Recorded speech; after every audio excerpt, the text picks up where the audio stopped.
Case پہ ہم آپ کو ضرور ذکر کرتے ہیں، اور خان صاحب نے آج بھی اس پہ میڈیا سے گفتگو کی ہے کہ نیشنل اکاؤنٹیبلٹی بیورو اس وقت آل آؤٹ ہے، جو صرف اور صرف خان صاحب کو ٹارگٹ کیا رہے ہیں۔ یہ ایسا کیس ہے جس میں ٹرسٹی کا کوئی لینا دینا نہیں ہوتا، ٹرسٹی کبھی مالک نہیں بنتا۔ گواہوں نے ایڈمٹ کیا ہے کہ خان صاحب نے نہ کوئی ذاتی فائدہ لیا ہے اور نہ ہی سرکار کو کوئی لاس ہوا ہے۔ اس کے باوجود یہ پولیٹیکلی موٹیویٹڈ کیسز ہیں جو چل رہے ہیں۔ آج بھی خان صاحب نے اس کا ذکر کیا ہے کہ توشہ خانہ پہ ایک چوتھا کیس بنانے کی تیاری ہو رہی ہے۔ یہ بھی ہم سارے سمجھتے ہیں کہ یہ پولیٹیکل وکٹمائزیشن ہے، اور یہ صرف اس ادارے کو استعمال کیا جا رہا ہے خان صاحب کے خلاف، جس کی خان صاحب نے آج بھی بڑی مذمت کی ہے۔ خان صاحب نے آج میڈیا سے گفتگو کرتے ہوئے ISPR کے بیان پہ اپنا پہلا موقف ڈائریکٹلی میڈیا کو دیا ہے۔ خان صاحب نے یہی کہا ہے کہ میرے سے معافی مانگی جائے بجائے اس کے کہ میں معافی مانگوں۔ ہم 9 مئی کی مذمت کر چکے ہیں پہلے بھی، اور آج بھی ہم اس کی مذمت کرتے ہیں، لیکن ہم نے یہی کہا ہے یہ کس نے کروایا، یہ خان صاحب کو 9 مئی کو کس کی سازش پہ گرفتار کرنے کی کوشش کی گئی، گرفتار کروا کے کس نے حکم کیا تھا، اسی تشدد پر تشدد طریقے سے گرفتار کرنا کس کا آرڈر تھا، اس پہ ایک رد عمل آنا وہ نہیں کسی صورت تشدد پہ ہو سکتا تھا۔ وہ ہم نہیں کہتے کہ اس کی جسٹیفیکیشن ہے تشدد پہ کسی کا آنا، لیکن اس کے ساتھ خان صاحب نے یہ کہا ہے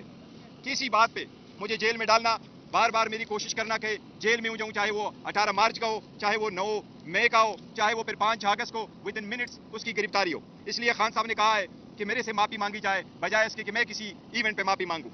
خان صاحب نے بڑا کنسرن شو کیا ہے جو ٹیکس کلیکشن ہے، اسی طریقے سے IMF کے پروگرام پہ ایک تشویش کا اظہار کیا ہے۔ آدھو ہم بہت کوشش کر رہے ہیں کہ ملک آگے کی طرف بڑھے، اکانومی ملک بہتر ہو، عوام کے لیے سہولتیں ہو، لیکن ویلتھ کی کلیکشن کریشن نہیں ہو رہی۔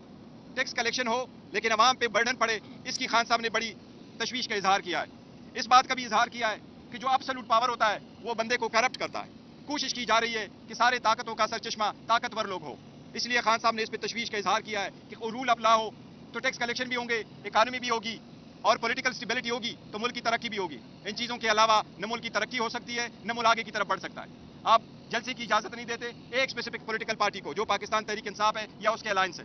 آپ کنونشن کی اجازت نہیں دیتے ہو، آپ ریلی کی اجازت نہیں دیتے ہو، پرامن طریقے سے نکالنے کے لیے ایک چھوٹی سی کنونشن کی اجازت نہیں ہے۔ تو اس لیے یہ ایک طاقت استعمال ہو رہی ہے ایک ہی پولیٹیکل پارٹی کے، اس کو آپ پولیٹیکل سٹیبلٹی کی طرف ایک قدم نہیں کہہ سکتے، یہ انسٹیبلٹی کریٹ کرتا ہے، اور یہ وہی پوائنٹ ہے جو IMF نے اپنے رپورٹ میں تذکرہ کیا ہے۔ خان صاحب نے آج کاکڑ کی سٹیٹمنٹ پہ جو فارم 47 سے ریلیٹڈ ہے اس پہ بھی خان صاحب نے ڈائریکشن دی ہے کہ کورٹ میں ایک پٹیشن فائل کریں گے، جو ہم نے پہلی سٹیٹمنٹ دی تھی اور پٹیشن سپریم کورٹ میں فائل ہو چکے تھے فارم 45 اور 47 سے ریلیٹڈ، اس میں اس کو بھی ہم انکلوڈ کریں گے۔ آج ہم آپ کو یہ بتائیں کہ بارہا ہم عدلیہ کو کہتے ہیں کہ ہمیں آپ کا احترام ہے اور آپ پہ اعتماد ہے، لیکن جتنے تیزی کے ساتھ خان صاحب کے خلاف ٹرائل چلتے رہے، 5 دنوں میں 3 کنوکشنیں ہوئی، اسی طرح خان صاحب کو ریلیف دینے کی کوشش کبھی نہیں کی گئی، بلکہ خان صاحب کا جو رائٹ بھی بنتا ہے اس کو بھی نہیں سنا جاتا۔ اب کل عدت والے کیس کی ہیئرنگ ہے، خان صاحب کی اسپیشل یہی فرمان کے مطابق میں ریکویسٹ کر رہا ہوں جج صاحب سے، لاسٹ ڈیٹ آف ہیئرنگ پہ جج صاحب نہیں اویلیبل اور لمبی ڈیٹ پڑی، پھر پراسیکیوشن کی طرف سے تاخیری کاروائیاں کی جاتی ہے اور ہر مرتبہ کوئی نہ کوئی بہانہ کیا جاتا ہے۔ ہم سب سے درخواست کرتے ہیں، جج صاحب سے ڈائریکٹلی خان صاحب کی درخواست ہے کہ کل میرے کیس کی ہیئرنگ کر کے اس پہ فیصلہ کر دے، عدت والے کیس پہ، یہ ہماری آپ سے درخواست ہے۔ کشمیر والے ایشو پہ خان صاحب نے تشویش کا اظہار کیا ہے، خان صاحب نے امید ظاہر کی ہے کہ یہ سنجیدہ معاملہ ہے، کشمیر کے معاملے پہ سیاست کے بجائے تحمل سے کام لیا جائے۔ کشمیر کے معاملے پہ خان صاحب نے کہا ہے کہ آپ نے حکومت ایک پارٹی کی ختم کروائی، عوام ریلیف مانگ رہی ہے، مہنگائی سے لوگ تک چکے ہیں، عوام کے مطالبات بجائے اس کو صحیح طور سے ایڈریس کیا جائے۔ پاکستان تحریک انصاف عوام کے مطالبات کے ساتھ کھڑی ہے، عوام کا مطالبہ ہے بلوں سے ریلیٹڈ، مہنگائی سے ریلیٹڈ ان کو ریلیف دیا جانا چاہیے۔ کشمیر بڑا ایک سینسٹیو ایشو ہے، اس پہ ایک اچھا موقع پانا چاہیے اور کشمیر کے عوام کو ریلیف دینا چاہیے جو ان کا حق بنتا ہے۔ جی پلیز۔